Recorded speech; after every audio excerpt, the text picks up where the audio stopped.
Bago ko simulan ang kwento, dalangin ko sa ating Panginoon, bigyan nawa tayo ng proteksyon, lakas, at yakapin yung mga taong nagdurusa. In nomine Jesu Christe. Amen.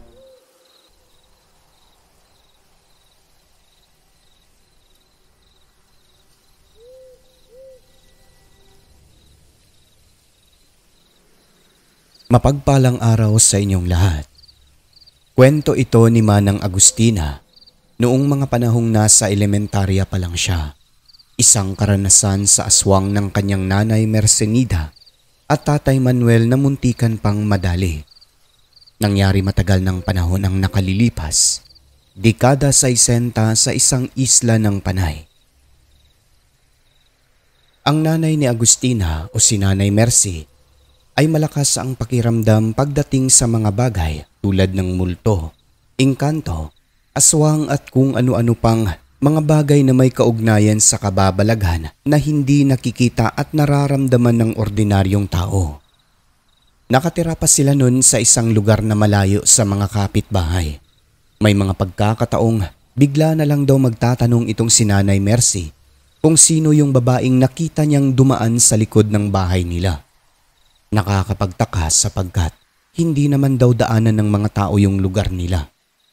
Kung minsan magtatanong kung sino ang gumamit ng banyo ng 10 oras ng gabi dahil naririnig daw nitong may gumagamit ng tubig. Isang beses, Sir Alex, hating gabi, bigla na lang tumayo si Nanay Mercenida parang naalimpungatan dahil aniya meron daw umiiyak na babae. Yun po ang kanyang mga kakayahan. Malakas ang pakiramdam sa mga hindi ordinaryong bagay na nasa paligid. Sa paglipas ng panahon kung kailan lumipat na sila nito, naisipan ni Nanay Mercy na magtinda ng saging at kung ano-ano sa tapat ng kanilang bahay buhat ng marami silang mga kapitbahay sa baryo na yon. Isang araw, nalaman nilang nagdadalang tao na ito sa bunsong anak. Meron din silang kapitbahay no na buntis, pero tulad niya hindi pa halata ang tiyan. Isang pagkakataon, merong isang matandang babae ang dumaan, ngunit bumalik ito huminto sa tapat ng maliit na tindahan nila nanay, hindi para bumili kundi magtanong ng mga bagay na hindi naman konektado sa pagtitinda, mga bagay na nakakapagduda. Ang nagbabantay noon ay ang anak na si Agustina na inakala pang bibili ng saging ang matanda. Parang nagmamasid daw ito ayon sa kanya, paamoy-amoy sa paligid na akala mo nakaamoy ng mabangong ulam.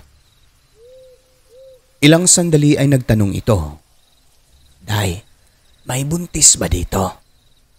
Sumagot naman ang bata at sinabi nga, "Opo Lola, nanay ko buntis. Yung kapitbahay din po namin na si Tita Marie, buntis din po Lola. Yun ang bahay nila oh." Sabay turo ng bata sa bahay nung kapitbahay nila. Kaya niya alam na buntis ang kapitbahay na yon sapagkat nagkukwentuhan daw sila ng nanay niya doon sa may tindahan. "Bakit ho, may hinahanap po ba kayo?" Wala." Maikling tugon ng matanda, tumango pagkatapos ay umalis. Ilang sandali ay lumapit ang nanay ni Agustina. Nakita niya pala itong matanda, nakausap ang anak sa tindahan. "Sino yun, Agustina?" "Nagtanong na kung may buntis ba raw dito sa atin." "Ha? Anong sagot mo?" "Sabi ko po, opo, si Mama buntis, tsaka si Tita Marie." "Ala, taga saan kaya yung matanda na yun?" Lumabas ang nanay niya para tignan yung matanda kung saan papunta pero hindi na niya ito nakita. Nag-alala siya na baka aswang ito sapagkat ayon sa kanya, sa mukha pa lang at kilos ng masilay niya itong nagtatanong sa anak mula sa bintana. Parang may kakaibang aura at isa pa, hindi taga roon. Idagdag mo pang uso ang pag-atake ng aswang sa mga karatig lugar nung time na yon. Na mga buntis pa talaga ang inaatake kung kaya nagkaroon talaga siya ng pagdududa. Simula noon, kada gabi mula alas 10 hanggang alas 3 ng madaling araw Merong bumibisita sa bubong nila Agustina kaya maingay ang aso. Malabong magnanakaw gawa ng wala namang mawawala sa kanila. Ayon sa buntis nitong ina, batid na aswang ang nilalang na yon na pabalik-balik sa kanila. Nakakatakot sapagkat parang may nakasampa talaga na tao sa kanilang bubungan. Buhat ng nalundo ito at may gumagalaw sa itaas. Tapos nag-iiba raw ang boses. Nagiging pusa, asong umuungol ngunit kadalasan ay huni ng ibon. Ang nakakasindak pa, may mga pagkakataon na lumulundag daw talaga ito mula sa kanilang bubong papunta sa bubungan ng kapitbahay na buntis din. Ganon kataas ang lundag, siguro lumilipad pero wala silang nakikita tuwing sisilipin sa bintana. Hindi naman sana sila matatakot, bunsod ng nasanay sa mga kwentong ganon sa lugar na yon kasi nga, gaya ng sabi ko kanina, maugong ang balita sa usaping aswang sa mga karatig lugar. Kahit nga sa kanilang baryo merong pinaghihinalaan. Ngunit dahil gabi-gabing bumibisita ang aswang na ito, natakot din talaga lalo na yung mga nagdadalang tao. Sinubukang hulihin ng mga kalalakihan o tiyempohan, kaso ang bilis daw talaga maglaho na para bang sila lang din ang binabantayan. Isang gabi nun kung kailan, kabuanan na ni Nanay Mercy, bigla na lang may kumalabog sa bubong nila ng sobrang lakas, tapos yung aso ay galit na nakaharap sa itaas.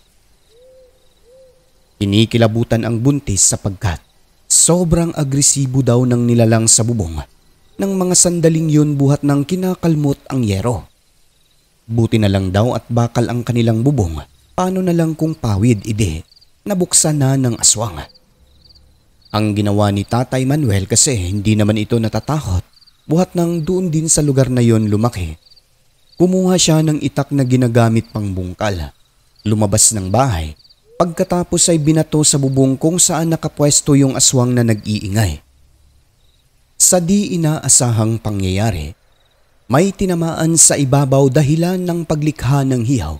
Pagkatapos narinig na lamang nilang lumundag papunta sa kabilang bahay. Nagkagulo naman ang bahay na yon. Hinanap ang nilalang kaso walang makita. Ganon ang mga eksena lagi, lalo na nung malapit ng manganak ang buntis. Sa kabila ng mga pangyayaring ganon, nakapanganak naman ng maayos ang nanay ni Agustina. Nailuwal ang bunsong anak nang walang naging problema. Matapos nun pagkukwento nito, nawala yung aswang na pabalik-balik sa kanilang bubong pero sa kapitbahay ay patuloy pa din na nanggagambala. Nawala lang din ito noong nakapanganak na rin yung kapitbahay na yon. Makalipas ang ilang linggo, akala nila okay na kasi nga hindi na bumabalik ang bisitang aswang sa bubong. Ang hindi nila alam, may piligrong nakaabang. Isang gabi, 9:00 pasado, naglalakad itong mister ni Nanay Mercy pauwi sa kanila galing sa isang kaibigan na kasama niyang nagpagiling ng mais sa syudad. Habang naglalakad sa madilim na bahagi, una nakarinig ito ng mga pagkaluskos sa likuran na hindi nawawala. O sa madaling salita, parang nakasunod daw sa kanya. So alerto ang tatay ni Manang Agustina kasi sa isip-isip nito, may aswang na sumusunod. Ngunit ang inaalala niya, wala siyang dala kahit na kutsilyo man lang kung kaya. Nagmamadaling naglakad at naghanap ng bato sa lupa na pwedeng gamitin laban sa aswang. Di nagtagal ay nakakita naman siya ng pinatulis na kawayan ginagamit sa pag-ani ng mais na meron pang tali, nahulog siguro sa may-ari, kaya yun ang kanyang dinampot at hinawakan ng mahigpit. Ilang hakbang lang ayon sa kwento ni Manang Agustina, may isang malaking ibon na bigla na lang kumapit sa balikat ng tatay niya, pagkatapos ay pilit itong inaangat. Kung baga, sinusubukang dagitin ang tatay niya kaso hindi nakayanan buhat ng maraming barya sa bulsa nito pero talagang umangat daw ng konti mga 2 dangkal bago nabitawan ng nilalang.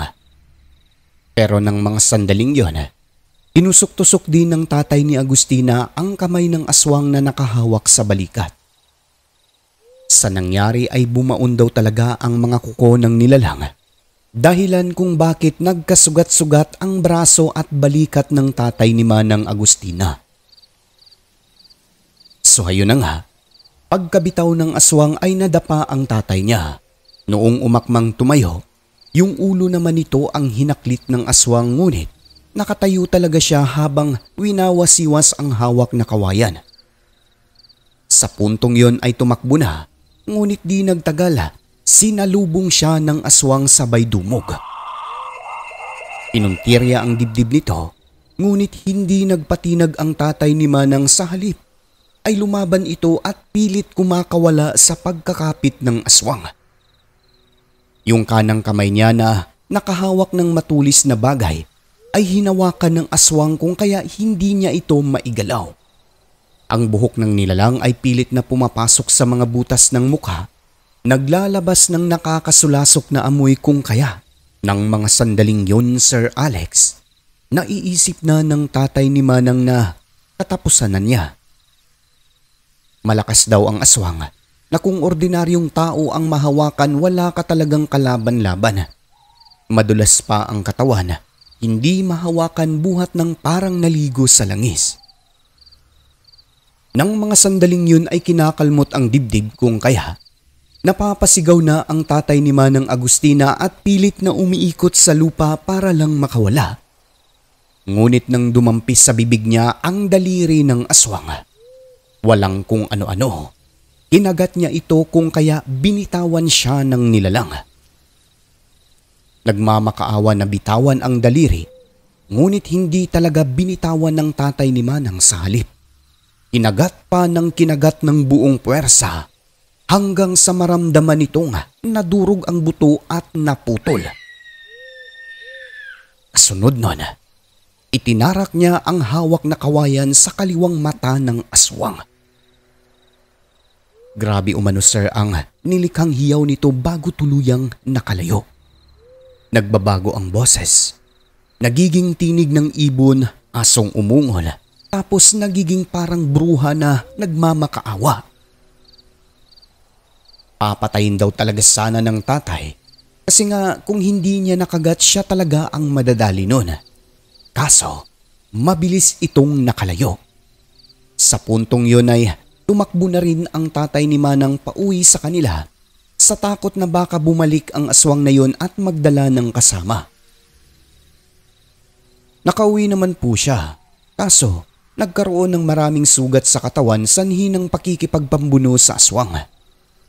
Sa nangyaring insidente, paniwala kaagad nila yung aswang na umatake at ang bumibisita sa buntis dati ay iisa lang.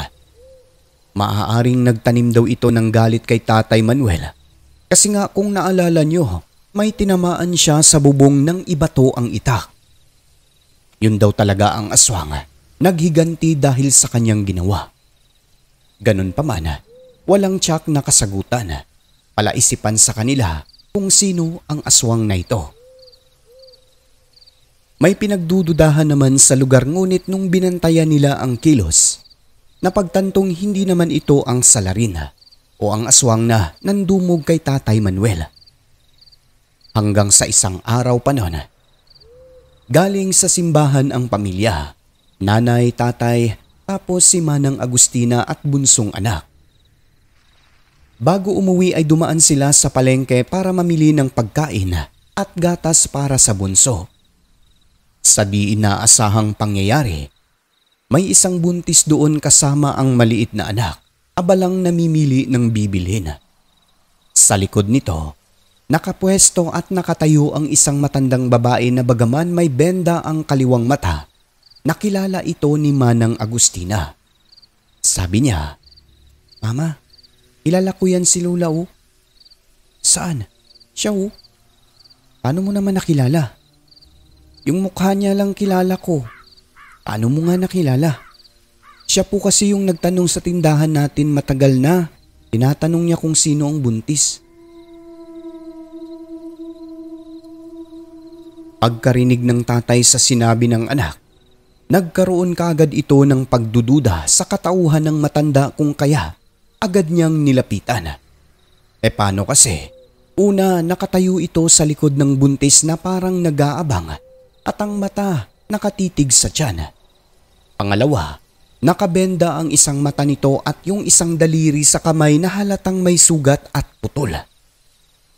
Ibig sabihin, maaaring may kinalaman ito sa nangyaring pag-atake ng aswang kay Tatay Manuel sa liblib na daan. So ayun na nga ang ginawa niya, sir. Nilapitan ang matanda at tinitigan mula paa papunta sa ulo. Pagkakita ng matanda sa mukha ni Tatay Manuel, agad-agad itong yumuko, tumalikod, dali-daling naglakad palayo. Pagkatapos ay humalo sa maraming tao sa gitna ng palengke. Yung mata raw nito, akala mo nakakita ng multo. Takot na takot kay Tatay Manuel na halatang merong ginawa. Sa reaksyon pa lang ng matanda, alam na nila na ito ang aswang. Ang mga basihan. Una, bakit magtatanong kung may buntis sa isang lugar? Pangalawa ay saan nakuha ang mga sugat na kapareho sa tama ng tatay ni Manang Agustina nang minsang atakihin ito ng aswang. Pangatlo, bakit matatakot sa taong tumingin lang sa mukha mo, di ba? Ibig sabihin, meron talagang ginawa. Kaya sa reaksyon pa lang at sitwasyon ng mga sugat nito, naniniwala silang ito rin ang aswang na minsang umatake kay Tatay Manuel. Matapos nun ay kinausap nila ang buntis at sinabing mag-ingat dahil may nakasunod sa kanya na aswang. Nagulat na lang yung buntis na yon, pero labis ang pasalamat niya sa tatay at nanay ni Manang Agustina. Sa huling bahagi ay hindi nila nakilala kung sino ang matanda na yun, Sir Alex. Ayon kay Manang Agustina, nagtanong-tanong daw ang tatay niya sa buong lugar pero wala raw talagang nakakilala. Kaya nasabi nila, taga-ibang lugar daw ang matanda na yon. Pumupunta sa mga karatig baryo upang maghanap ng kanyang pwedeng mabiktima. Ngunit sa kasamaang palad, putol na daliri ang inabot niya nang minsang makaengkwentro si Tatay Manuel at makagat ang isang daliri sa kamay nito. Naging leksyon ang karanasan na yon. Nasabi ng tatay ni Manang Agustina na ang pinakamabisang sandata kapag hindi ka nakadala ng matulis na bagay, ang kagatin mo rin ang aswang. Sabi ng tatay ni Manang Agustina, kapag wala kang sandata o proteksyon na dala sa iyong katawan, ang mabisang paraan para labanan ang isang aswang na bigla na lang aatake sa iyo sa dilim, ang kagatin mo ang mga daliri nito. Pag nagawa mo, magmamakaawa raw talaga sa iyo.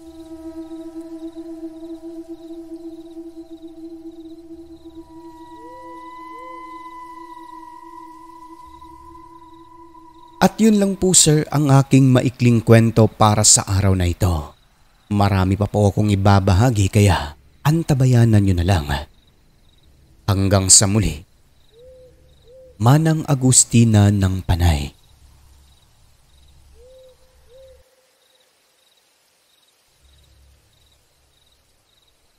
Ang mundo ngating ginagalawan, nababalot ng kahiwagaan na tanging ang Diyos lamang ang siyang may kasagutan.